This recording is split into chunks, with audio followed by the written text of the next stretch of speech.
ओम गणेशाय नमः। आप सभी माताओं बहनों का मेरे यूट्यूब चैनल में हार्दिक स्वागत है। आप सभी माताओं बहनों पर गणपति बाबा की कृपा सदैव बनी रहे। आप सभी के गर्भ में पल रहे शिशु पर गणपति बाबा की कृपा सदा सर्वदा बना रहे। आप सभी आज मेरे यूट्यूब चैनल पे कुछ अलग सुनेंगे। आज जानेंगे विनायक चतुर्थी के दिन सुने जाने वाले गर्भ कथा। माताएं एवं बहनें, आपसे अनुरोध है कि वीडियो थोड़ा लंबा होगा, लेकिन वीडियो को पूरा देखिएगा क्योंकि अच्छी कथा है। कथा सुनने से गर्भ में पल रहा शिशु आनंदित होगा और माँ को भी अच्छा फील होगा। इसीलिए वीडियो को पूरा देखिएगा और वीडियो अच्छी लगेगी तो वीडियो को लाइक कीजिएगा। और चैनल पे पहली बार आए हैं और आवाज़ मेरी पहली बार सुन रहे हैं तो चैनल को साथ ही सब्सक्राइब करके बेल आइकन को ऑन कर लीजिएगा, ताकि ऐसे ही व्रत पर्व त्यौहार से रिलेटेड गर्भ कथा की नोटिफिकेशन आप सभी माताएं बहनें के पास सबसे पहले पहुंचे। और हो सके तो ज़्यादा से ज़्यादा शेयर कीजिएगा, ताकि जितने भी माताएं बहनें हैं गर्भावस्था में हैं सबके साथ पहुंचे, क्योंकि ज्ञान बांटने से तो फल मिलता है। तो हम सभी माताएं बहनें चाहते हैं ना कि मेरे गर्भ में पल रहा शिशु आनंदित हो और स्वस्थ पैदा हो और उन पर भगवान गणेश की कृपा सदैव बनी रहे। तो क्यों ना हम अपने गर्भ में पल रहे शिशु की मंगल कामना करने के लिए विनायक जी से प्रार्थना करें और उनकी कथा का रसपान करें। और जिन भी माताएं बहनें का गोद नहीं भरा है, अगर ये कथा की रसपान करेगी तो भगवान गणेश की कृपा से उनकी गोद जल्दी ही भर जाएगी। तो हम सब भगवान से प्रार्थना करते हैं और हम अपने बच्चे के जीवन मंगल कामना के लिए भगवान से दुआ करते हैं। तो आइए गर्भवती माता बड़े ही प्रसन्न चित्त मन से इस कथा की रसपान करते हैं। गर्भवती माता, आप सभी दोनों हाथ कोमलता से गर्भ पे रख लें और अपने बच्चे को धीरे से बुलाएं। आओ आओ मेरे बच्चे, आज मैं तुम्हें एक अद्भुत कथा सुना रही हूँ गणपति बाबा की। क्या तुम जानते हो गणपति बाबा के चमत्कार की कहानी क्या है? उनकी चमत्कारी कथा का रसपान करने जा रहे हैं। तो आइए श्रवण करते हैं। गौरी की आंखें सुबह सुबह ही खुल गई थी। सूरज की पहली किरण भी धरती पर नहीं पड़ी थी, लेकिन उसके मन में एक विशेष ऊर्जा थी। आज विनायक चतुर्थी थी, वह दिन जिसे उसने पिछले 7 वर्षों से हर बार पूरी श्रद्धा से मनाया था, लेकिन इस बार उसकी भावना और भी प्रबल थी। उसने स्नान करके साफ सफ़ेद सूती साड़ी पहनी, आंगन को गंगा जल से धोकर उसमें सुंदर रंगोली बनाई।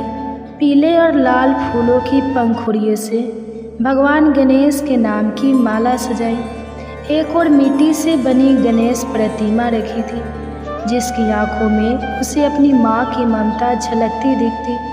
हे विघ्नहर्ता, उसने दोनों हाथ जोड़कर कहा, मैंने जीवन में कई इच्छाएं की हैं, लेकिन अब मेरी केवल एक ही प्रार्थना है, मातृत्व कष्ट। उसने निर्जला व्रत का संकल्प लिया।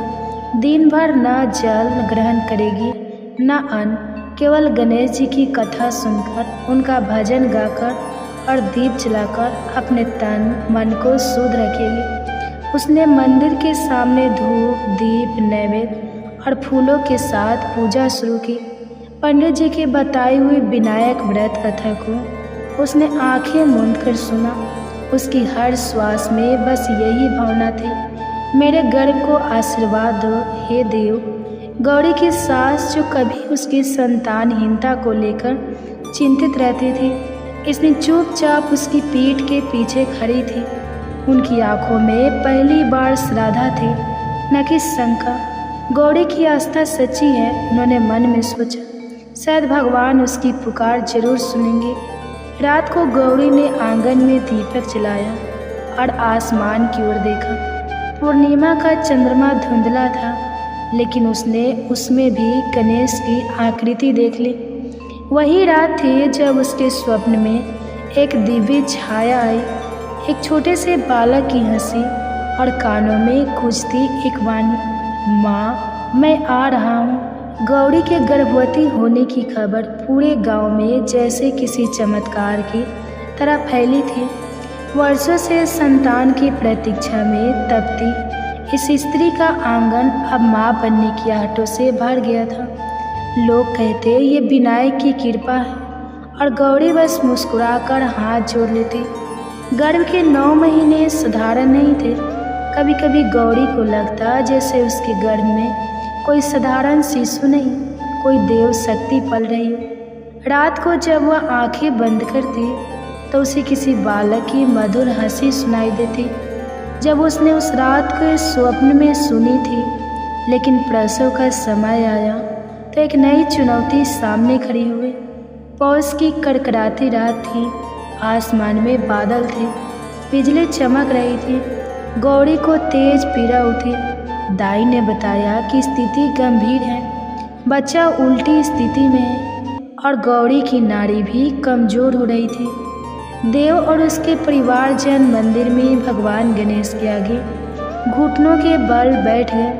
हे विनायक, तूने ही गर्भ दिया है, अब रक्षा भी तू ही कर। देव ने फूट फूट कर प्रार्थना की। गौरी की सांसें डोल रही थी, दर्द की गहराइयों में डूबी वह केवल एक नाम ले रही थी, गणेशा गणेशा। और तभी बिजली के साथ एक तेज प्रकाश कौधा। दाई ने चौंक कर देखा, जैसे कमरे में कोई दिव्य उपस्थिति हो। दीपक की लौ जो बुझने को थी फिर से भभक उठी। कुछ ही क्षणों बाद एक तेज रोने की आवाज़ गूंजी, एक शिशु का जो जीवन की घोषणा कर रहा था। बधाई हो, बालक हुआ है, दाई ने कहा, लेकिन उसकी आंखों में भय और श्रद्धा का अजीब मिश्रण था। शिशु सामान्य नहीं था, उसका मुखमंडल चमक रहा था, माथे पर एक हल्की सी त्रिकोण जैसी रेखा थी और उसकी हथेली में जन्म से ही ओम का चिन्ह स्पष्ट दिख रहा था। वह रोते रोते अचानक मुस्कुराया, जैसे माँ की गोद में आते ही पहचान गया हो। गौरी ने आंखें खोली और उसे अपनी गोद में लिया। उसकी आंखों से आंसू नहीं बह रहे थे, वह एक शांत गूढ़ मौन में थी, जैसे उसे अब समझ आ गया हो। गणेश ने मेरी गोद भरी नहीं, उसने धीमे स्वर में कहा, उन्होंने स्वयं मेरी गोद में जन्म लिया है। गौरी के जीवन में अब वह सन्नाटा नहीं रहा जो वर्षों से उसकी गोद की खालीपन से उपजा था। उसके आंगन में अब एक जीवन धड़क रहा था, उसका पुत्र, जिसे पूरे गांव ने विनायक नाम दिया। लेकिन इस नाम में केवल श्रद्धा नहीं, एक गूढ़ संकेत था उस दैवीय शक्ति का जो उसके जन्म के साथ आई थी। हर बार जब वह शिशु उसकी ओर देखता, गौरी को लगता जैसे वह अपने भीतर के सारे द्वंद्व भूल जाती है। उसके स्पर्श में शांति थी, उसके संपदन में विश्वास। गौरी ने एक दिन माँ बनने के अपने अनुभवों को शब्दों में उतारने का निश्चय किया। वह नहीं चाहती थी कि अब बस एक व्यक्तिगत यात्रा बनकर रह जाए। वह जानती थी कि हर स्त्री की अपनी गर्भ कथा होती है, किसी की लंबी प्रतीक्षा, किसी की असहनीय पीड़ा, किसी की चुप्पी और किसी की बलिदान में लिपटी। गर्भ केवल शिशु का आरंभ नहीं है, उसने लिखा, यह स्त्री के भीतर पूर्ण जन्म की यात्रा है। गर्भधारण करते ही एक स्त्री केवल माँ नहीं बनती, वह एक नया स्वरूप धारण करती है। शरीर में परिवर्तन आता है, लेकिन उससे भी अधिक आत्मा का आकार बदलता है। गांव की औरतें गौरी से मिलने आने लगी। कोई कहती, तुम्हारे बेटे की मुस्कान से मेरे बेटी का ज्वर उतर गया। कोई कहती, तुम्हें देखकर अब हमें उम्मीद होती है कि भगवान कहीं ना कहीं सुनते हैं। गौरी ने देखा कि कैसे एक स्त्री का गर्भ केवल उसका नहीं होता, वह समाज की आशा, भविष्य और संस्कृति का स्रोत बन जाता है। पर उसने यह भी देखा कि हर गर्भवती स्त्री को हमेशा समझाया नहीं जाता। बहुतों की व्यथा चुप्पी में गुम हो जाती है। हर गर्भ एक कहानी है। गौरी ने गांव की लड़कियों को समझाया, लेकिन जरूरी नहीं कि हर कहानी सुखद हो। इसलिए गर्भ को केवल देह नहीं, एक संपूर्ण चेतना मानो। गौरी का पुत्र बढ़ रहा था, जैसे जैसे वह बड़ा हुआ उसकी आंखों में बुद्धि की चमक दिखाई देने लगी। एक दिन उसने गौरी से पूछा, माँ मैं कहाँ से आया हूँ? गौरी ने उसकी उंगली थामी और मंदिर के सामने बैठ गई। बेटा तू मेरे गर्भ से आया, लेकिन उससे भी पहले तू मेरे विश्वास से उपजा। उसने उसे बताया कि जब वह उसे अपने गर्भ में महसूस करती थी तब कोई सामान्य संपदा नहीं था। कभी वह लगता था जैसे भजन बनकर भीतर गूंज रहा हो, कभी जैसे कोई दीपक भीतर जल रहा हो। गर्भ में ईश्वर का संपदन होता है, उसने धीरे से कहा। गौरी ने महसूस किया कि गर्भ एक यज्ञ की तरह है जिसमें स्त्री अपने शरीर, अपने अपनी स्वतंत्रता और कभी कभी अपने प्राणों तक की आहुति देती है। लेकिन यह केवल देह का नहीं, यह आत्मा का भी होता है। हर स्त्री जब माँ बनने की यात्रा पर निकलती है तो वह एक तपस्वी बन जाती है। गर्भ का भार केवल शिशु का नहीं, संपूर्ण भविष्य का भार होता है। गौरी ने गांव की बालिकाओं के लिए एक पुस्तक लिखनी शुरू की, गर्भ कथा, मातृत्व की महागाथा। इसमें उसने वह सब लिखा जो वह वर्षों से महसूस करती आई थी। गर्भ को केवल संतानोत्पत्ति का माध्यम न मानो, यह सृजन की सबसे ऊंची प्रक्रिया है। हर स्त्री को यह अधिकार है कि वह स्वयं तय करे कब, कैसे और क्यों माँ बने। मातृत्व में शांति है, लेकिन वह त्याग की कहानी नहीं, वह आत्मनिर्भरता की घोषणा होनी चाहिए। विनायक चतुर्थी के दिन जब गांव में फिर से उत्सव की तैयारियां शुरू हुई, गौरी ने देखा कि उसकी लिखी पुस्तक अब घर घर में पढ़ी जा रही थी। उसकी कहानी अब केवल उसकी नहीं थी, वह हर स्त्री की बन गई थी। उसने अपने पुत्र को गोद में लिया, मंदिर के दीप के सामने बैठकर आंखें मूंद ली। हे विघ्नहर्ता, उसने मन में कहा, तूने मुझे केवल माँ नहीं बनाया, तूने मुझे संपूर्ण बनाया। आज मैं जानती हूँ गर्भ न केवल जीवन का आरंभ है, यह चेतना की सबसे ऊंची चोटी है। उसके आंचल में अब केवल एक बालक नहीं था, वहाँ एक युग का आरंभ था। कथा आप सभी माताएं एवं बहनें आज हमारे YouTube चैनल पे श्रवण करेंगे कृष्ण के जन्म के समय की स्तुति।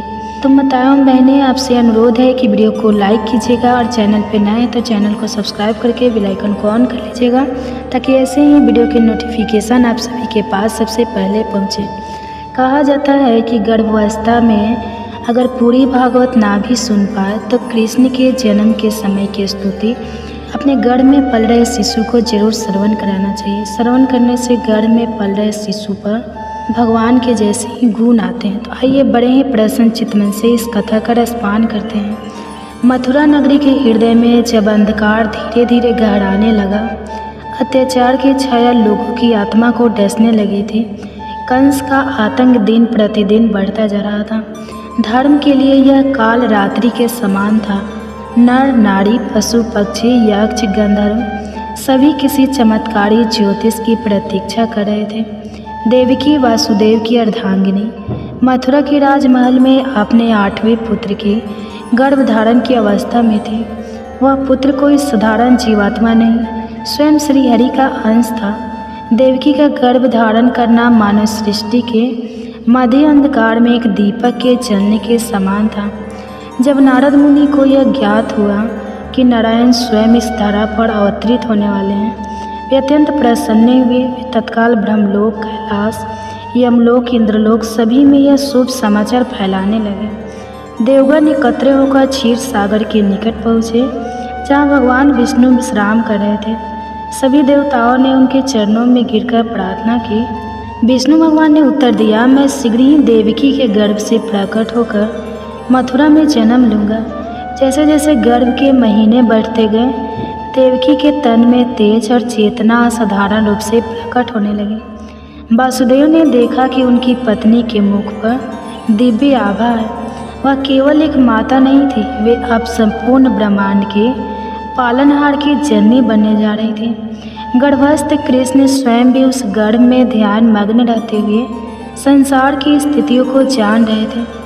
वे स्वयं योगेश्वर थे और वहाँ से भी वे समस्त घटनाओं का संचालन कर रहे थे। देवकी कई बार स्वप्न में दिव्य दृश्य देखती, कभी श्रीहरि का चंक, चक्र, गदा और शंख के पगे दिखाई देता। कभी गोकुल के हरे भरे वन। एक रात्रि जब देवकी विश्राम कर रही थी, आकाशवाणी के रूप में देवताओं की स्तुति गूंज उठी। जय देव जनार्दन, यज्ञेश्वर, जगत धारा, जगत के पालक, योग माया के स्वामी, तुम ही सृष्टि के आदि हो, तुम ही अंत। हे कृष्ण, तुम्हारा गर्भ में रहना भी संपूर्ण त्रिलोकी को पावन कर रहा है। देवकी के गर्भ में तुम दीपक हो, जो अंधकार में ज्ञान की ज्योति जगा रहा है। तो नाम मात्र से पाप विनष्ट होते हैं। गर्भवासी होकर भी तुम त्रिलोक के नाथ हो। हे यज्ञेश्वर, तुम्हारी लीला अमग्य है। अच्युतांत गोविंद नामो स्तुति। श्री कृष्ण जननी गर्भे स्थिति होकर भी तुम समस्त ब्रह्मांड का भार उठाते हो। 8वां मास पूर्ण होते ही मथुरा में भय और कौतूहल दोनों का अवतरण फैल गया। कंस को ज्ञात था कि देवकी का 8वां पुत्र उसकी मृत्यु का कारण बनेगा। उसने कारा पहरा बैठा दिया। कारागार के चारों ओर प्रहरी, बंद द्वार और ब्रज के समान दीवारें थी, मगर नियति के आगे किसी की नहीं चलती। अष्टमी की रात्रि, रोहिणी नक्षत्र, अर्धरात्रि का समय, आकाश में घनघोर घटाएं छाई थी। बिजली कड़क रही थी, परंतु भीतर एक दिव्य प्रकाश फैला हुआ था। देवकी पीड़ा से काँप रही थी और वासुदेव उनके पास चुपचाप ध्यान मग्न खड़े थे। और तभी शांति छा गई, जैसे सृष्टि रुक गई हो। और वह क्षण आया, देवकी के गर्भ से स्वयं भगवान श्री कृष्ण प्रकट हुए। उनका स्वरूप दिव्य था, नवनीत के समान गीरा रंग, गोरा रंग, कमल नयन, सिर पर घुंघराले बालों में मोर मुकुट, गले में वैजयंती माला, हाथों में शंख, चक्र, गदा और पग। वासुदेव और देवकी आवक रह गए। उनकी आंखों से आंसू बहने लगे। उन्होंने हाथ जोड़कर स्तुति की, हे श्री कृष्ण परमात्मा, परम कारण जगत, तो भक्तना रक्षस। हे प्रभु, आपने माता यशोदा के गर्भ में भी स्थान बनाया और आज हमारे गर्भ को पावन किया। आप ही वह दिव्य ज्योति हो जो अज्ञान के अंधकार को दूर करने आए हो। आपका यह जन्म लीला है, पर हर भक्त के लिए यह जीवन का सच्चा प्रकाश है। भगवान श्री कृष्ण ने माता पिता को आदेश दिया, मुझे गोकुल ले जाइए और वहाँ यशोदा के पास छोड़ आइए। योग माया मेरी स्थान लेगी। अचानक कारागार के सभी ताले खुल गए। पहरेदार निद्रित हो गए और यमुना मैया मार्ग देने को फूली सी सेज बन गई। वासुदेव ने श्री कृष्ण को टोकरी में रखकर गोकुल की ओर प्रस्थान किया। वर्षा हो रही थी, पर शेष नाग के फन फैलाकर उस दिव्य बालक को सुरक्षा दी। यमुना जी ने वासुदेव के चरण छूकर उन्हें मार्ग दिया। गोकुल पहुंचकर वासुदेव ने यशोदा के पास सो रही कन्या को लेकर श्री कृष्ण को वहां छोड़ दिया और लौट आए।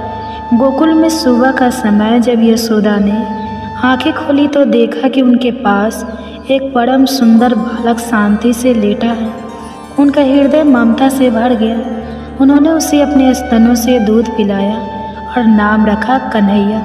श्री कृष्ण की बाल लीला शीघ्र ही प्रारंभ हो गई। वह अपने बालपन में ही अपनी मोहक मुस्कान, आँखों की चंचलता और अद्वितीय सौंदर्य से सबका मन मोहने लगे। गोपियाँ उन्हें निहारते न आगाते। अत्याचार की प्रतीक राक्षसी पूतना को कंस ने भेजा। वह सुंदरी रूप में आई और कृष्ण को दूध पिलाने के बहाने विष का स्थल लेकर पास पहुँची, परंतु श्री कृष्ण ने अपने मुख से उसका प्राण ही खींच लिया। राक्षसी वही ढेर हो गई। गोकुल में यह पहली बार था जब सबको ज्ञात हुआ कि यह बालक साधारण नहीं है। एक बार ब्रह्मा जी स्वयं श्री कृष्ण की लीला देखने आए। उन्होंने ग्वाल, बाल और बछड़ों को छिपा दिया। श्री कृष्ण ने सबका रूप स्वयं धारण किया। ब्रह्मा ने अपनी मूल मानते हुए स्तुति की, ओम नमो भगवते वासुदेवाय नमो, ज्ञान मात्राय निर्गुणाय निर्गुणात्मने। प्रकट रूप में खेलते हुए भी आप अचिंत्य हैं, बालक रूप में लीला करते हुए भी आप साक्षात ब्रह्मा हैं। श्री कृष्ण का जन्म केवल एक घटना नहीं, बल्कि पूरे युग के पूर्ण निर्माण की शुरुआत थी।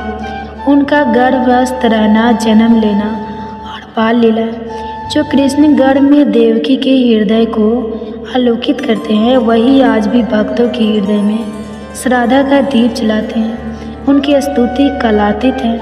उनका नाम मात्र ही मोक्ष का मार्ग है। नमन उस योगेश्वर को जो कभी बालक बनकर इस धारा पर उतरे। एक गर्भ कथा। अगर वीडियो अच्छी लगेगी तो वीडियो को लाइक कीजिएगा और चैनल पे नए हैं तो चैनल को सब्सक्राइब कर लीजिएगा और कमेंट्स में हरे कृष्णा राधे राधे जरूर लिखिएगा और हो सके तो ज़्यादा से ज़्यादा आप अपने फैमिली फ्रेंड के साथ शेयर भी कीजिएगा। गर्भ गीता केवल एक ग्रंथ नहीं बल्कि यह जीवन के गढ़ रहस्य को प्रकट करने वाला दिव्य प्रकाश है जो आत्मा को जन्म मरण के बंधनों से मुक्त कर मोक्ष के पावन पथ पर ले जाता है।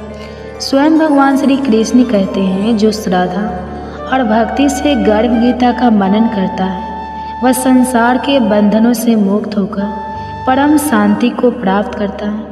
यह ग्रंथ न केवल आत्मशुद्धि का दीप जलाता है बल्कि गर्भवती माताओं के लिए भी अमृत के समान है।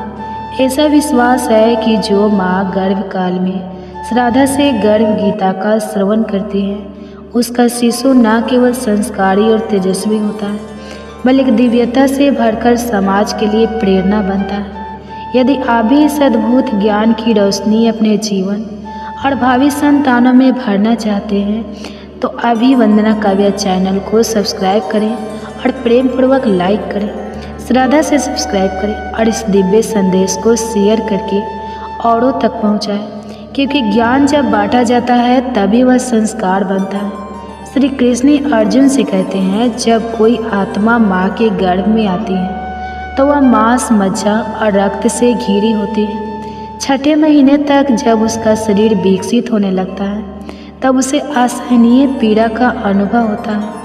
उस अंधकार में संकुचित और पीड़ादायक स्थान में वह आत्मा कड़ा उठती है और ईश्वर से विनती करती है, हे प्रभु, कौन सा पाप किया था मैंने जो मुझे फिर से इस अंधेरे गर्भ में आना। उस क्षण आत्मा को अपने सारे बुरे कर्म याद आते हैं। वह पश्चाताप करती है, आंसू बहाती है और ईश्वर से प्रार्थना करती है कि वह इस मोह और दुख से भरे संसार में जन्म ना दे। लेकिन ईश्वर मौन रहते हैं क्योंकि उसका जन्म उसके ही कर्मों के अनुसार निश्चित होता है। श्री कृष्ण कहते हैं गर्भ की पीड़ा मृत्यु लोक से भी अधिक होती है। यह वह आग है जिसमें आत्मा अपने ही कर्मों की तपन से झुलसती है। वह आत्मा संकल्प करती है कि जन्म के बाद वह सच्चा जीवन जिएगी, ईश्वर का स्मरण करेगी, पुण्य कर्म करेगी। लेकिन जैसे जैसे जन्म समीप आता है वह सब कुछ भूलने लगती है और जन्म लेते ही सब भुला दिया जाता है। फिर से वही मोह, वही माया, वही भटकाव और पुनः जीवन कर्मों के उसी चक्रव्यूह में उलझ जाता है। गर्भ गीता में उस दिव्य सत्य का स्मरण कराती है जिसे आत्मा ने गर्भ में अनुभव किया था। एक बार फिर उस प्रकाश की ओर लौटने के लिए जहाँ से हम आए थे और जहाँ हमें लौटना है। गर्भ गीता केवल एक शास्त्र नहीं बल्कि मानव जीवन का दर्पण है। यह हमें यह समझने में सहायता करता है कि हमारे कर्म ही हमारे भविष्य की नींव है। यह ग्रंथ न केवल हमें आत्मज्ञान की ओर ले जाता है बल्कि हमारे जीवन को सच्चे अर्थों में सार्थक और प्रकाशमय बनाता है। गर्भ संस्कार की भक्ति और प्रभाव हमारे प्राचीन ग्रंथों में बार बार दर्शाए गए हैं। महाभारत में वीर अभिमन्यु इसका अनुपम उदाहरण है। जब अर्जुन सुभद्रा को युद्ध की एक जटिल रचना चक्रव्यूह को भेदने की विधि समझा रहे थे तब गर्भ स्थित अभिमन्यु ने वह सवाल ध्यान पूर्वक सुना और वही ज्ञान वह दिव्य श्रवण भविष्य में क्षेत्र के रणभूमि में उसकी शक्ति बनकर प्रकट हुई। इसी प्रकार मार्कंडेय पुराण में सती मदालसा का वर्णन आता है। एक ऐसी दिव्य माता जो अपने गर्भस्थ शिशु को ज्ञान, विवेक और वैराग्य के संस्कारों से पोषित करती थी। वे अपनी संतान के गुण, स्वभाव और चरित्र को उसी समय गढ़ देती थी जब वह केवल गर्भ में था। उनकी गोद में जन्म लेने वाला हर शिशु मुनियों जैसा शांत, ज्ञानी और सत्य पाठ का अनुयायी होता। गर्भ गीता और ऐसे दिव्य उदाहरण हमें यह सिखाते हैं कि गर्भ केवल जीवन की शुरुआत नहीं बल्कि आत्मा के संस्कारों का बीजारोपण है। यदि हम इस पावन ज्ञान को अपनाएं तो आने वाली पीढ़ियां न केवल संस्कारी होगी बल्कि समाज और संसार के लिए एक दिव्य प्रकाश बनेगी। विष्णु पुराण में प्रहलाद का उल्लेख आता है, जो राक्षस कुल में जन्मे, लेकिन उनकी माता गर्भावस्था के दौरान देवर्षि नारद के आश्रम में रही और विष्णु भक्ति का श्रवण किया। परिणाम स्वरूप प्रहलाद जन्म से ही विष्णु के परम भक्त बन गए और अधर्म के विरुद्ध खड़े हुए। गर्भ गीता के प्रारंभ में अर्जुन भगवान से यही प्रश्न करते हैं कि आत्मा का बार बार जन्म क्यों होता है, इस जीवन में उसके कर्तव्य क्या है, किन पाप कर्मों के कारण वह अनेक दुख भोगता है और किन पुण्य कर्मों से वह जीवन में सुख प्राप्त करता है, अथवा कौन सा मार्ग है जिससे वह मोक्ष को प्राप्त करता है। अर्थात वह आत्मा का भगवान में लीन होकर जन्म मरण के बंधनों से मुक्त होती है। लेकिन जिन्हें मुक्ति नहीं मिलती, उन्हें विभिन्न योनियों में जन्म लेकर अपने पूर्व जन्मों के अच्छे बुरे कर्मों का फल भोगना पड़ता है। भगवान श्री कृष्ण मंद मुस्कान के साथ कहते हैं, हे अर्जुन, सच्चा भक्त वह नहीं जो केवल शब्दों में मेरा नाम लेता है, बल्कि वह है जो अपने हृदय में संपन्न की ज्योति प्रज्वलित करता है, जो अपने कर्मों को मेरी भक्ति में अर्पित करता है, जो मोह और अहंकार से मुक्त होकर प्रेम और सेवा के मार्ग पर चलता है। वही मेरा सच्चा भक्त है, जो मुझे केवल मंदिरों में नहीं बल्कि प्रत्येक जीव में देखता है, जो किसी को अपने से ना ऊंचा मानता है ना नीचा, जो निंदा और प्रशंसा से परे रहता है, वही वास्तव में मेरे चरणों का अधिकारी है। श्री कृष्ण की इन वाणी से अर्जुन के हृदय में भक्ति की लहरें उमड़ पड़ी। उसने श्रद्धा से सिर नवाया और निवेदन किया, हे माधव, फिर यह संसार अज्ञान में क्यों भटकता है, क्यों यह मोह माया में उलझता, इतना दुख सहता है। श्री कृष्ण बोले, हे पार्थ, यह संसार मोह का जाल है। मनुष्य अपने ही कर्मों में उलझकर जन्म और मरण के चक्र में फंस जाता है। जिसे वह सुख मानता है वही अंतर दुख का कारण बनता है। जिस दिन यह समझ जाएगा कि ना कुछ उसका था और ना कुछ उसका रहेगा, बस वही क्षण उसके मोक्ष की ओर पहला कदम होगा। श्री कृष्ण के इन वचनों ने अर्जुन के अंतःकरण को शुद्ध कर दिया। वह समझ गया कि संसार में सच्ची शांति केवल ईश्वर की शरण में जाकर अहंकार और माया का त्याग करने से ही संभव है। यह सुनकर अर्जुन गहन चिंतन में डूब गया। उसे भली भांति ज्ञात हो गया कि मनुष्य का भाग केवल उसके ही कर्मों की परिणति है। वह आगे बोला, हे केशव, यदि कर्म ही सब कुछ तय करते हैं तो क्या मनुष्य अपने कर्म बदलकर अपना भाग्य भी बदल सकता है? श्री कृष्ण ने स्नेहपूर्वक उत्तर दिया, हे पार्थ, निस्संदेह मनुष्य अपने सत्कर्मों के द्वारा अपने मनुष्य भविष्य को रूपांतरित कर सकता है।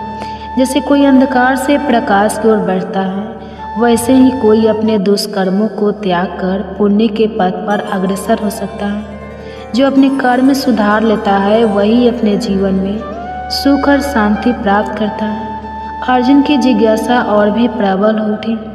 उन्होंने निवेदन किया, हे प्रभु, वह कौन सा कर्म है जो मनुष्य को सबसे उच्च स्थिति तक पहुंचा देता है, और वह कौन सा पाप है जिसके कारण उसे नरक की यातनाएं सहनी पड़ती हैं? श्री कृष्ण बोले, हे धनंजय, जो व्यक्ति परोपकार करता है, दूसरे के दुख करता है, अपनी संपत्ति का उपयोग जन कल्याण में करता है और कभी असत्य, छल या अन्याय का मार्ग नहीं अपनाता, वह ऊंच लोकों को प्राप्त करता है और अतः मोक्ष को प्राप्त करता है। परंतु जो व्यक्ति लोभ, अधर्म और अन्याय में डूबा रहता है, जो दूसरे की संपत्ति हड़पता है और जो झूठ तथा कपट के सहारे अपनी इच्छाएं पूरी करता है, वो अपने पापों के कारण नरक की यातनाएं भोगता है। श्री कृष्ण के इन वचनों ने अर्जुन के अंदर को आलोकित कर दिया। वे भाव विभोर होकर बोले, हे माधव, अब मैं जान गया कि जीवन का सबसे बड़ा धर्म सत्य, सेवा और धर्म का पालन है। जिसने इसे स्वीकार कर लिया वही सच्चे सुख को प्राप्त करता है। श्री कृष्ण मुस्कुराए और बोले, हे अर्जुन, यही परम सत्य है। जो इस ज्ञान को अपने जीवन में उतार लेता है वही जन्म मरण के बंधनों से मुक्त होकर परम शांति को प्राप्त करता है। फिर भगवान श्री कृष्ण के मुखमंडल पर गंभीरता छा गई। वे बोले, हे अर्जुन, यह समस्त संसार कर्म के बंधनों से बंधा हुआ है। हर जीव अपने पूर्व जन्मों के कर्मों का ही फल भोगता है। अर्जुन की जिज्ञासा और भी बढ़ गई। उन्होंने पूछा, हे प्रभु, रक्त विकार उत्पन्न होने का क्या कारण होता है? भगवान श्री कृष्ण ने उत्तर दिया, हे पार्थ, जो पुरुष प्राय स्त्रियों के साथ कपट करता है, जो अपने सुख और संपत्ति के लिए दूसरों का अपमान करता है, और अगले जन्म में रक्त विकार जैसी पीड़ाओं से ग्रस्त होता है। अर्जुन ने पुनः पूछा, हे माधव, कोई व्यक्ति निर्धन क्यों जन्म लेता है? श्री कृष्ण बोले, हे अर्जुन, जो मनुष्य कभी भी दान नहीं करता, जो अपने धन को केवल अपनी सुख सुविधा में लगाता है और किसी भी सहायता नहीं करता, वह अगले जन्म में निर्धनता का जीवन पाता है। उसका भाग्य उसे दरिद्रता की ओर ले जाता है। अर्जुन का मन व्याकुल हो उठा। उन्होंने आगे प्रश्न किया, हे केशव, खंडवायु लकवा किस पाप का फल होता है? श्री कृष्ण ने उत्तर दिया, हे धनंजय, जो व्यक्ति अपने माता पिता का अपमान करता है, उनका तिरस्कार करता है और उनकी सेवा नहीं करता, उसे अगले जन्म में खंड वायु का दंड भोगना पड़ता है। अर्जुन की आंखों में श्रद्धा छलकने लगी। उन्होंने फिर पूछा, हे प्रभु, कोई जन्म से अंधा या अपाहिज क्यों होता है? भगवान श्री कृष्ण बोले, हे अर्जुन, जो व्यक्ति जीवन में अन्याय करता है, जो किसी निर्देश के नेत्रों में आंसू लाता है, जो किसी की टांगे तोड़ने या उसे अपाहिज बनाने का अपराध करता है, वह अगले जन्म में स्वयं अंधवंतर या अपांगता का कष्ट झेलता है। अर्जुन का हृदय पीड़ा से भर उठा। वे बोले, हे प्रभु, कुछ स्त्रियां बाल विधवा क्यों होती हैं? श्री कृष्ण उत्तर देने लगे, हे अर्जुन, जो स्त्रियां अपने पति के साथ छल करती हैं, जो अपने जीवन को झूठ और कपट से चलाती हैं, वे अगले जन्म में बाल विधवा बनती हैं। ऐसे कर्म उन्हें दुख और पीड़ा के पथ पर ले जाते हैं। अर्जुन ने एक लंबी सांस ली और पूछा, हे माधव, यदि कर्म ही सर्वश्रेष्ठ है, तो क्या मनुष्य अपने कर्मों को बदलकर अपने भविष्य को भी बदल सकता है? श्री कृष्ण मुस्कुराए और बोले, हे पार्थ, निसंदेह जो व्यक्ति अपने कर्मों को सुधार लेता है, जो सत्य, धर्म और सेवा के मार्ग पर चलता है, वह अपने जीवन को उज्जवल बना सकता है। इस संसार में एक ही अपरिवर्तनीय सत्य है, कर्म जो जैसा करता है वैसा ही फल प्राप्त करता है। अर्जुन ने हाथ जोड़ते हुए कहा, हे प्रभु, आपने जो ज्ञान दिया उसने मेरे अंतःकरण को शांति से भर दिया है। अब मैं जान गया हूँ कि जीवन में सबसे बड़ा धर्म सत्य, भक्ति और सेवा है। भगवान श्री कृष्ण मुस्कुराए और बोले, हे अर्जुन, जो इस ज्ञान को अपने जीवन में उतारेगा वह जन्म मरण के बंधन से मुक्त होकर परम शांति को प्राप्त करेगा। फिर श्री कृष्ण ने अर्जुन की ओर करुणा भरी दृष्टि डालते हुए कहा, हे पार्थ, निसंदेह मन अत्यंत चंचल और बलशाली है। यह उन्मत्त हाथी के समान है जो बिना लगाम के विपरीत दिशाओं में दौड़ता रहता है, परंतु हे अर्जुन, इसे संयम और निरंतर अभ्यास से नियंत्रित किया जा सकता है। अर्जुन ने एक लंबी सांस ली और पूछा, हे माधव, यह अभ्यास और संयम कैसे किया जाए? क्या कोई सरल मार्ग है जिससे मन को वश में किया जा सके? श्री कृष्ण ने मधुर मुस्कान के साथ उत्तर दिया, हे धनंजय, आप सभी के गर्भ में पल रहे शिशु पर कान्हा जी का आशीर्वाद सदैव बनी रहे। आज आप हमारे चैनल पे श्रवण करेंगे गर्भ कथा। हमारे पुराणों में अनेक प्रसिद्ध कथाएं हैं जो मनुष्य को जीवन की सही राह दिखाने में मदद करती हैं। आज ऐसे ही एक संपूर्ण कथा आपको सुनाने जा रही हूँ, जिसे गर्भ में संतान सुनकर अनेक शिक्षाओं के साथ प्रसन्नता तो पाएंगे ही, साथ ही माताएं समझ पाएगी कि गर्भकाल की शिक्षा का कितना अधिक महत्व होता है। तो आइए प्रारंभ करते हैं। उससे पहले हम कथा प्रारंभ करें, आप कथाओं में खो जाए उससे पहले माताओं एवं बहनें, आपसे अनुरोध है कि वीडियो अच्छी लगेगी तो वीडियो को लाइक कीजिएगा और चैनल पे नए हैं तो चैनल को सब्सक्राइब करके बेल आइकन को ऑन कर लीजिएगा, ताकि ऐसे ही गर्भ कथा का नोटिफिकेशन आप सबके पास सबसे पहले पहुँचे। और हो सके तो ज़्यादा से ज़्यादा शेयर कीजिएगा। और वीडियो अच्छी लगेगी तो कमेंट्स में हरे कृष्णा राधे राधे जरूर लिखिएगा। तो आइए प्रारंभ करते हैं। जब भगवान बराह ने पृथ्वी को समुद्र से बाहर निकाल हिरण्यकश्यप को मारकर पृथ्वी को आतंक से मुक्त किया था। तब उसका भाई हिरण्यकश्यप बहुत गुस्सा हुआ। उसने तय किया कि वह अपने भाई का प्रतिशोध अवश्य लेगा। उसने खुद को अजय और अमर बनाने के लिए हिमालय पर जाकर घोर तपस्या आरंभ की। उसे कठिन तप करता देख इंद्र भी घबराने लगे। उन्होंने दैत्यों की राजधानी पर हमला कर दिया। जब जाना हिरण्यकश्यप की पत्नी गर्भवती है तो उसे भी बंदी बना लिया। सोचा राक्षस का पुत्र राक्षस बनेगा और आगे चलकर हमारे लिए मुश्किल उत्पन्न करेगा।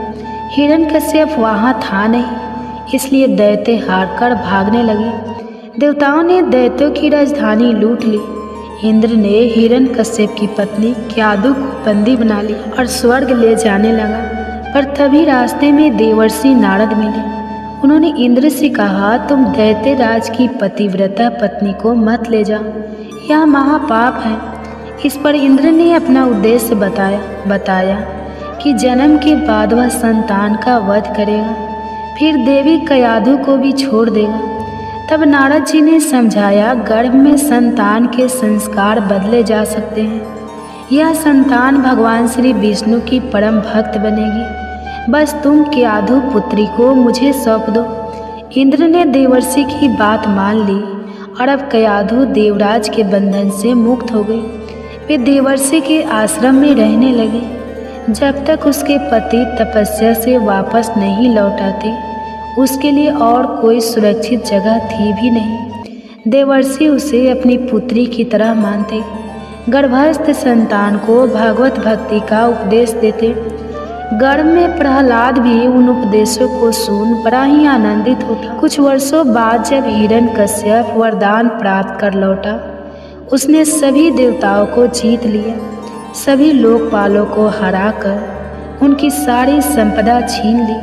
भगवान से उसे विरोध था, इसलिए ऋषियों को परेशान करता यज्ञ रोक दिए। धर्म के खिलाफ खड़ा हो गया। सब तरह सिर्फ उसे ही भगवान के समान पूजने की आज्ञा थी। इधर पुत्र प्रहलाद और पत्नी भी अब उसके पास लौट आए थे। प्रहलाद की शिक्षा के लिए उसने अपने गुरु शुक्राचार्य के पास उसे भेजा, और तब शुक्राचार्य जी तपस्या में व्यस्त थे, इसलिए गुरु के पुत्र सन और अम्बरक उसे शिक्षा देने लगे। एक दिन प्रहलाद वापस घर आए। माँ ने खूबसूरत वस्त्रों से सजाया, पिता ने गोद में बैठाया। फिर उससे पूछा कि तुमने अभी तक क्या सीखा है। तब प्रहलाद उत्तर देते हैं, पिताजी, सभी लोग संसार में मोहित रहकर उद्वन्न रहते हैं। मेरा मानना है कि हमें अंतःकरण में श्री हरि की शरण लेनी चाहिए। हिरण्यकश्यप जोर से हंस पड़ा। उसे लगा कोई दुश्मन उनके पुत्र प्रहलाद को यह ज्ञान सिखा रहा है। उन्होंने अपने गुरु के पुत्रों से कहा, तुम्हें प्रहलाद को सुधारना होगा। उसे दैत्य कुल के उचित आदर्श, धर्म और काम की शिक्षा दो। गुरु के पुत्र ने प्रहलाद को अपने पास बुलाया और पूछा, तुमने यह अज्ञान कहाँ से सीखा? प्रहलाद मुस्कुराते हुए कहा, गुरुदेव, इस दुनिया में हम भगवान की माया के चक्कर में बह रहे हैं। भगवान दयालु होते हैं। जब वह किसी पर अपनी दया बरसाते हैं तो वह इंसान के मन में बस जाते हैं। मेरे मन को उनकी अनंत कृपा ने उन परम पुरुष की ओर खींच लिया है। मेरे गुरु ने मेरे साथ बहुत मेहनत की है, मुझे ज्ञान का सही मार्ग दिखाया है। उन्हीं ने मुझे सच्ची शिक्षा दी है। उन्हीं ने मुझे अर्थशास्त्र, दंड नीति और राजनीति के बारे में भी सिखाया है। मैं अपने गुरु की शिक्षा को ध्यान से सीखता था। उनके मन में विद्या के प्रति सच्ची आस्था थी। मैंने गर्भकाल में ही संपूर्ण ज्ञान प्राप्त कर लिया है। गुरु पुत्र को उसकी बात ज़्यादा समझ नहीं है। तब हिरण्यकश्यप ने भी अपने पुत्र को गोद में बिठाकर पूछा, बताओ बेटा, सबसे अच्छा ज्ञान क्या है? प्रहलाद ने कहा, मेरे अनुसार सर्वोत्तम ज्ञान वही है जो भगवान के गुणों और आचरणों को सुनने की प्रेरणा देता हो। उनकी लीलाओं और नामों का भजन, उनके श्री चरणों की सेवा, उनकी पूजा, उनकी स्तुति, उनके सामने दास बनना, उनसे दोस्ती करना उनके प्रति अपनी आत्मा को समर्पित करने का भाव जगाता हूँ। मेरे अनुसार इसी का अनुसरण कर हम जीवन में सबसे उत्तम फल प्राप्त कर सकते हैं। हिरण्यकश्यप अब बहुत क्रोधित हो गया। उन्होंने प्रहलाद को बुरी तरह डांटा और उसे जमीन पर पटक दिया।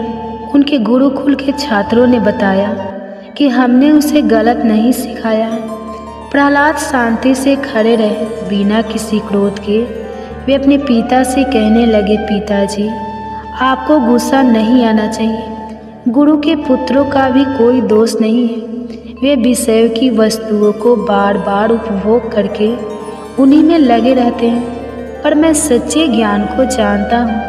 आज वह नन्हा सा बच्चा त्रिभुवन विजय दैत्यराज हिरण्यकश्यप के सामने बिना डरे खड़ा था और पिता की रुचि के विपरीत यह सब कहे जा रहा था। दैत्यराज के गुस्से का अब कोई पार नहीं था। उसने अपने क्रूर सभासदों को आदेश दिया, जाओ तुरंत इस दुष्ट बच्चे को मार डालो। दैत्य बच्चे पर हमला करने के लिए तलवार, त्रिशूल, अन्य शास्त्रों को लेकर चिल्लाते हुए उस बालक पर टूट पड़े, पर प्रहलाद निर्भय खड़े रहे। उन्हें सब जगह उन्हें दयालु प्रभु ही दिखाई देते थे। उन्हें किसी का भी डर नहीं था। असुरों ने बड़े ताकतवर अस्त्र शस्त्रों से बार बार हमला किया, लेकिन प्रहलाद को खरोच तक नहीं आई। उसके शरीर को छूते ही हथियार टुकड़े टुकड़े हो जाते। हिरण्यकश्यप को बहुत हैरानी हुई। उसने तय कर लिया कि वह प्रहलाद को अब जिंदा नहीं छोड़ेगा। वह कई तरह के उपाय करने लगा। एक बार हाथी के सामने प्रहलाद को डाल दिया, लेकिन हाथी ने प्रहलाद को प्यार से अपनी सूंड से उठा लिया। फिर प्रहलाद को उसने एक कटोरी में बंद कर दिया, जहाँ भयंकर सर्पों को छोड़ दिया। लेकिन यह सर्प प्रहलाद के पास पहुंचकर केचुए की तरह सीधे हो गए। जब जंगली सिंह के सामने उसे छोड़ा गया तो वह पालतू कुत्ते की तरह उसके सामने पूंछ हिलाता हुआ बैठ गया। जब प्रहलाद को खाने के लिए उग्रवस्त्र दिया गया तो उसका भी उस पर कोई प्रभाव नहीं हुआ। विष पेट में जाकर अमृत बन गया। अनेक दिनों तक उसे भोजन नहीं दिया गया, जल की एक बूंद नहीं मिली। फिर भी प्रहलाद के स्वास्थ्य पर कोई असर नहीं हुआ। वे तो दिन पर दिन और भी मजबूत दिखाई दे रहे थे। उन्हें ऊंचे पर्वत से गिराया गया, पत्थरों के साथ बांधकर समुद्र में फेंक दिया गया, पर हर बार वे भगवान का नाम गुणगान करते हुए वापस लौटे। इतना सब होने पर हिरण्यकश्यप की बहन होलिका ने कहा, भैया, मैंने तप करके एक विशेष वस्त्र पाए हैं। वे वस्त्र अग्नि में नहीं जलते, इसलिए मैं उन वस्त्रों को पहनकर प्रहलाद की गोद में लेकर अग्नि में बैठ जाऊंगी। तब देखते ही कौन सी माया उसे बचा पाएगी। हिरण्यकश्यप को प्रस्ताव पसंद आया और ऐसे ही व्यवस्था की गई। परंतु भगवान की लीला यहाँ भी सबने देखी। होलिका का वस्त्र उड़ गया और वह जलकर खाक हो गई। वही प्रहलाद का बाल भी बांका नहीं हुआ। उसने पुनः अपने पिता को समझाया, भगवान से नफरत करना बंद करो। भगवान नाम का प्रभाव देखो कि अग्नि भी मुझे शीतल लगती है। अभी भगवान श्री हरि का नाम लो और संसार के सारे तपों से मुक्त हो जाओ। राक्षस राजा हिरण्यकश्यप के साथ कई राक्षसों ने उसे माया के साथ डराने के अनेक प्रयोग किए, लेकिन प्रहलाद के सामने माया की भी एक नहीं चलती। जैसे ही वे अपनी आंखें उठाते, मायावी दृश्य समाप्त हो जाते। हिरण्यकश्यप अति क्रोध में भरकर प्रहलाद को सभा में बुलाते हैं और गुस्से में पूछते हैं, कहाँ है तेरा भगवान? क्या तुम इसे खंभे में भी देखते हो? तब प्रहलाद ने कहा, हाँ पिताजी, मैं उन्हें यहाँ भी देखता हूँ। तब क्रोध में सिंहासन से उठकर उसने बड़े जोर से खंभे को एक घूंसा मारा। उस खंभे में से एक महाभयंकर दहाड़ उठी, जैसे सारा ब्रह्मांड फट गया हो। सभी लोग भयभीत हो गए। हिरण्यकश्यप भी इधर उधर देखने लगा। उसने देखा खंभा बीच से फट गया है और वहाँ से मनुष्य के शरीर और सिंह के मुख की अद्भुत भयंकर आकृति प्रकट हो रही है। भगवान नरसिंह बहुत तेजी से आगे बढ़ रहे थे और वे गरजने लगे। उन्होंने दैत्य राजा हिरण्यकश्यप को पकड़ लिया और जिस दैत्यराज के पास वरदान था कि वह किसी भी घर के अंदर या बाहर, दिन में न रात में, धरती पर या आसमान में किसी भी प्राणी, किसी भी हथियार, किसी भी मनुष्य, पशु, किसी भी जीवित निर्जीव प्राणी से नहीं मरेगा। किसी भी अस्त्र शस्त्र का प्रभाव उस पर नहीं होगा। उसे भगवान ने अपनी जंघ पर रखकर अपने नाखूनों से उसका पेट फाड़ दिया। दैत्यराज हिरण्यकश्यप का अंत हुआ, लेकिन भगवान नरसिंह का क्रोध अभी शांत नहीं हुआ। वे बार बार गरज रहे थे। इसके बाद ब्रह्मा, शंकर और अन्य देवता उनकी स्तुति करने लगे। माँ लक्ष्मी भी भगवान के विकराल क्रोधित रूप को देखकर बहुत डर गई। उनकी हिम्मत नहीं हुई कि वह उनके पास जाए। आखिर ब्रह्मा जी ने प्रहलाद को भगवान नरसिंह को शांत करने के लिए इशारा किया। तब प्रहलाद निर्भय होकर भगवान के पास गए और उनके चरणों में गिर गए। भगवान ने स्नेह से उन्हें उठा लिया, अपनी गोद में बैठा लिया। वे बार बार प्रहलाद को चाटते हुए कहने लगे, बेटा प्रहलाद, मुझे माफ़ कर दो। मुझे आने में बहुत देर हो गई, तुम्हें बहुत कष्ट सहना पड़ा, मुझे क्षमा कर दो। प्रहलाद का गला भर है। आज त्रिभुवन के स्वामी उनके सिर पर अपना आशीर्वाद देकर उन्हें प्यार से छू रहे थे। प्रहलाद जी धीरे धीरे खड़े हुए। उन्होंने अपने हाथ जोड़कर भगवान की प्रशंसा की, बड़े भक्ति भाव से भगवान की महिमा गाई। आखिरकार भगवान ने उनसे एक वरदान मांगने के लिए कहा। प्रहलाद ने कहा, प्रभु आप वरदान देने की बात करके मेरी परीक्षा क्यों लेते हैं? वह जो अपने स्वामी की सेवा का पुरस्कार चाहता है वह तो व्यापार है, मैं तो सिर्फ सेवक हूँ आपका। मुझे किसी भी प्रकार की कोई भी पुरस्कार की इच्छा तक नहीं। मेरे नाथ, आपसे मेरी यही विनती है कि आप मुझे शुद्ध आशीर्वाद दें। मेरे दिल में कभी कोई इच्छा उठे ही ना, ऐसी आप कृपा करें। तभी भगवान के अनेक बार आग्रह पर प्रहलाद ने कहा, प्रभु मेरे पिता आपकी भक्ति नहीं करते थे, वे आपकी निंदा करते थे, उन्हें आप इस पाप से मुक्त कर दीजिए। तब भगवान ने कहा, प्रहलाद, जिस परिवार में मेरा भक्त होता है वह पूरे परिवार को पवित्र बना देता है। उनकी 21 पीढ़ियाँ मुक्त हो जाती हैं। मेरे भक्त का जन्म होने वाले स्थान को धन्य माना जाता है। वह स्थान पृथ्वी पर तीर्थ की तरह पूजा जाता है। इस प्रकार प्रहलाद भगवान के आशीर्वाद से कृतार्थ हुए। वास्तव में भगवान के अनन्य भक्तों में प्रहलाद का नाम सर्वोपरि माना जाता है। बाल्यकाल भक्ति में भी ध्रुव से ऊपर माना जाता है, क्योंकि ध्रुव की इच्छा थी कि वे भगवान की गोद में पाए, पर प्रहलाद की कभी कोई इच्छा नहीं थी।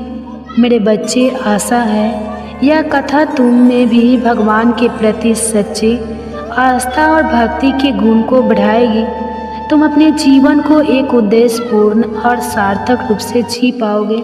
यही तुम्हारी माँ की मंगल कामना है। चलो अब तुम आराम करो। आज के लिए इतना ही।